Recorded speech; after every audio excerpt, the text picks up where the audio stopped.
PF. We have Vic Prasad ji in our studio today bringing all the latest news from Fiji, local news and sports. So here is Vic Prasad ji. नमस्कार, Fiji in focus में आपका स्वागत है। ये कार्यक्रम Vancouver Canada से प्रसारित हो रहा है। पूरे सप्ताह भर की न्यूज़ लेकर मैं हूं विक प्रसाद। ये न्यूज़ आप तक VST फाइनेंशियल सॉल्यूशंस के सौजन्य से पहुंचाया जा रहा है। मॉर्गेज संबंधी अगर कोई भी जानकारी चाहिए तो आप कॉल कर सकते हैं 604-306-6647। 34 वर्षीय के फिजियन फार्म वर्कर को ऑस्ट्रेलिया में 16 साल 4 महीने की जेल। ऑस्ट्रेलिया में एक 34 वर्ष के फिजियन फार्म वर्कर समुएला तुरंगानिवालु को एक डिसेबल वुमेन के घर में वायलेंट होम इन्वेजन और सेक्सुअल असॉल्ट के केस में 16 साल 4 महीने की जेल की सज़ा सुनाई गई है। तुरंगानिवालु को जून में ज्यूरिक ने गिल्टी पाया था। ये इंसिडेंट नवंबर 2024 में मेलबर्न में हुआ था। विक्टिम के घर में घुस गया। इंसिडेंट के दौरान विक्टिम के साथ असॉल्ट भी किया। इस अटैक के बाद विक्टिम को गहरा इमोशनल ट्रॉमा हुआ है। विक्टिम ने कोर्ट को बताया कि इस इंसिडेंट की वजह से उसको या उसके कॉन्फिडेंस और इंडिपेंडेंस ख़त्म हो गया है। वो अपनी जॉब भी छोड़ चुकी है और मजबूर हो गई है क्योंकि उसे अंधेरे से भी डर लगता है। तुरंगानिवालु को इंसिडेंट के 2 दिन बाद मेलबर्न एयरपोर्ट पर अरेस्ट किया गया जब वो वन वे टिकट लेकर फिजी जाने की कोशिश कर रहा था। कोर्ट ने उसे 16 साल 4 महीने की जेल की सज़ा सुनाते हुए कहा है कि जिसमें मिनिमम 12 साल नॉन पेरोल पीरियड है और सेंटेंस कंप्लीट करने के बाद में ऑस्ट्रेलिया से उसे फिजी डिपोर्ट कर दिया जाएगा। कनिंघम के रेसिडेंट्स रिपीटेड थेफ्ट और रॉबरीज के डर से डरे हुए हैं।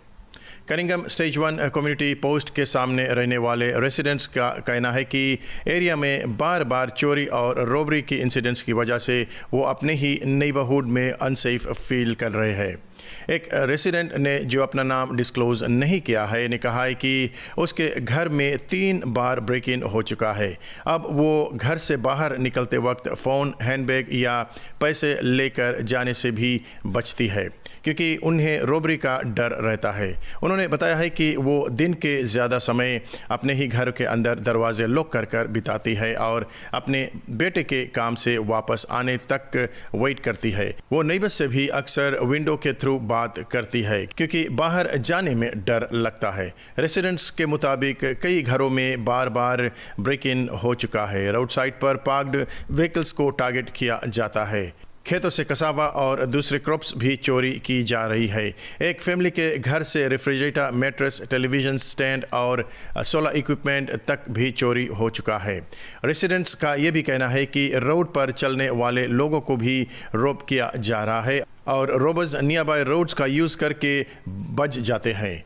एक और रेसिडेंट ने बताया है कि थीव्स उसके घर में एक बार तब घुसे जब फैमिली घर से बाहर थी और दूसरी बार जब फैमिली सो रही थी। बार बार चोरी की वजह से उन्हें फैमिली का कैंटीन बिजनेस भी बंद करना पड़ा क्योंकि बिजनेस का सामान चोरी हो गया था। रेसिडेंट्स अब सरकार और पुलिस से मांग कर रही है कि इस एरिया में खास करके रात के वक्त पुलिस पेट्रोल बढ़ाया जाए। वो ज़्यादा स्ट्रीट लाइट्स इंस्टॉल करने की भी मांग कर रहे हैं।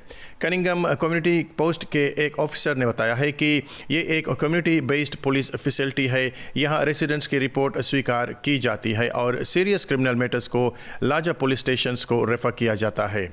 सीरियस केसेस को वालेलेवु और नंबुआ पुलिस स्टेशंस को रेफर किया जाता है जो इन्वेस्टिगेशंस हैंडल करते हैं। Assistant commissioner of police operations Kasiano Vonisevela ने कहा है कि ऑफिसर्स के इनिशियल रिपोर्ट्स लेने और ज़रूरत पड़ने पर केसेस को लार्जर पुलिस स्टेशंस को रेफर करने की रिस्पॉन्सिबिलिटी दी गई है।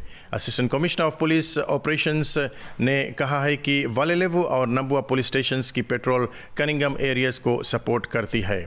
ICP ने कहा है कि रेसिडेंट्स ने पेट्रोल को लेकर जो कंसर्न बढ़ाया है उसका भी इन्वेस्टिगेशन किया जाएगा। फिजी में 1 सितंबर 2026 से पब्लिक प्लेसेस पर कचरा फेंकने वाले को $200 फाइन देना पड़ेगा। कैबिनेट ने लिटर रेगुलेशन में चेंजेस को अप्रूव कर दिया है। अभी लिटरिंग के पेनल्टी $40 है लेकिन नए रूल्स के बाद ये बढ़कर $200 हो जाएगी।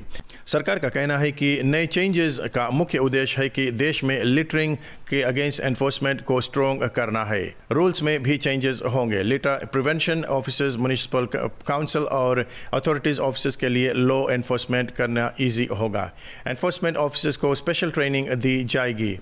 फ़ाइन इशू करने और पेमेंट करने का प्रोसेस इंप्रूव किया जाएगा। लोग अपने फ़ाइन्स डिजिटल पेमेंट ऑप्शंस के थ्रू भी पे कर सकते हैं। सरकार पब्लिक अवेयरनेस कैंपेन भी चलाएंगे और लोगों को लिटरिंग और नए $200 पेनल्टी के बारे में भी इन्फॉर्म करेगी। नए रेगुलेशंस 1 सितंबर 2026 से ऑफिशियली इफेक्टिव हो जाएंगे। मिनिस्ट्री ऑफ एनवायरनमेंट ने क्लाइमेट चेंज और दूसरी एनफोर्समेंट एजेंसीज तब को ज़रूरी प्रिपरेशन तक कंप्लीट करने को कहा है। बस में यूनिवर्सिटी स्टूडेंट पर अलेज असॉल्ट हुआ है और महिला सेंट चार्ल्स हॉस्पिटल में एडमिट। लौदाला बीच से सुबह जा रही एक बस में एक 20 साल की यूनिवर्सिटी स्टूडेंट पर असॉल्ट करने वाली महिला को सेंट चार्ल्स हॉस्पिटल में एडमिट किया गया है। पुलिस ने पुष्टि किया है कि महिला का इंटरव्यू तब लिया जाएगा जब डॉक्टर उसे इंटरव्यू लेने के लिए फिट डिक्लेयर करेंगे। इसके बाद महिला अपने सीट से उठ गई और बस में मौजूद दूसरे पैसेंजर्स के साथ बात विवाद करती हुई बस से आगे की तरफ चली गई। वहां उसने एक फीमेल स्टूडेंट को असॉल्ट किया और उसके सीट से उसे पुश कर दिया और फिर बाद में बस से उतर गई। इस हादसे में स्टूडेंट की नाक से खून आ रहा था, फेस पर स्क्रैचेस थे और सिर पर पिछले हिस्से में भी बस के सीट का मेटल का पार्ट लगने से चोट लग गया था। रिलेटिव ने कहा है कि ये अनप्रोवोक्ड अटैक था और विक्टिम और अलेज्ड अटैकर एक दूसरे को नहीं जानते थे। पुलिस इन्वेस्टिगेशंस जारी है और अटैकर को स्टेटमेंट के लिए डॉक्टर के क्लियरेंस के बाद ही स्टेटमेंट लिया जाएगा। अब कुछ स्थानीय समाचार। कोकिटलम के बोकिटलम एरिया में स्टेबिंग के एक पेशेंट को सीरियस कंडीशन में हॉस्पिटल ले जाया गया है। आरसीएमपी के मुताबिक गुरुवार इवनिंग को कोकिटलम के बकिटलम एरिया में एक रेसिडेंट पर स्टेबिंग के बाद इन्वेस्टिगेशन को शुरू कर दिया गया है। पुलिस को रात 8 बजे से थोड़ी देर बाद वाइटिंग वे और पर्थ एवेन्यू के पास एक रेसिडेंट पर बुलाया गया। बीसी इमरजेंसी हेल्थ सर्विसेज के अकॉर्डिंग पैरामेडिक्स ने इस पर इमरजेंसी मेडिकल ट्रीटमेंट प्रोवाइड किया, लेकिन व्यक्ति को सीरियस कंडीशन थे और हॉस्पिटल ले जाया गया। आरसीएमपी ने बताया है कि सस्पेक्ट और विक्टिम एक दूसरे को जानते थे। पुलिस के मुताबिक सस्पेक्ट कस्टडी में है और इन्वेस्टिगेशंस जारी है। वैनकूवर पुलिस डिपार्टमेंट ने बताया है कि 40 साल के मोरियल लिंसी 1996 में हुई मौत के केस में एक मैक्सिकन सिटीजन को सेकंड डिग्री मर्डर के लिए चार्ज करके अरेस्ट कर लिया गया है। यह इन्वेस्टिगेशन ऑलमोस्ट 30 साल तक चला। मोरियल लिंसी 16 फरवरी 1996 को अपने घर में मृत हालत में पाई गई थी। उस वक्त वो डाउनटाउन वैनकूवर के जॉर्जिया स्ट्रीट पर कनाडा पोस्ट एम्प्लॉय थी। पुलिस के मुताबिक जुआन मैनुअल रुएडा सालो, जो एक 68 वर्ष के एक व्यक्ति है, उसने लिंजी के सेम बिल्डिंग में रहता था। वो इन्वेस्टिगेशन में पर्सन ऑफ इंटरेस्ट बना था, लेकिन मार्च 1996 में उन्होंने मैक्सिको के लिए रवाना हो चुके थे।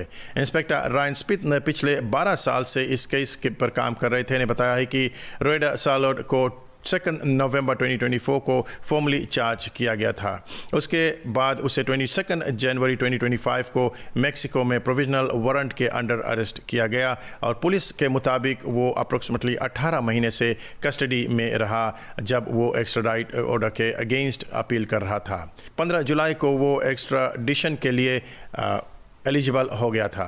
केस अब कोर्ट प्रोसेस में है और अक्यूज्ड को कोर्ट में प्रूफ होने तक गिल्टी नहीं माना जाता है। अब कुछ खेलकूद के जगत से जानकारी। एक्स्ट्रा प्रीमियर लीग के अंतर्गत कुछ खेल हुए हैं। फ्राइडे को अपराइजिंग ग्राउंड्स पर जो खेल हुआ था लंबासा और लोटोका के बीच में, उसमें लंबासा की जीत लोटोका से 5-3 से हुई। शनिवार को सुवा का भिड़ंत ननरोंगा से हुआ, जिसमें सुवा ने ननरोंगा को बुरी तरह से 7-0 से पराजित किया। उधर लोटोका ने दूसरे खेल में नांदी को 2-1 से पराजित किया है। नावुआ का भिड़ंत नसीनु से हुआ, जिसमें नावुआ की शानदार जीत नसीनु से 2-0 से हुई। लंबासा का दूसरा खेल तालेवोनीतसिरी के साथ में हुआ, जिसमें लंबासा ने तालेवोनीतसिरी को बहुत ही बुरी तरह से 7-1 से पराजित किया।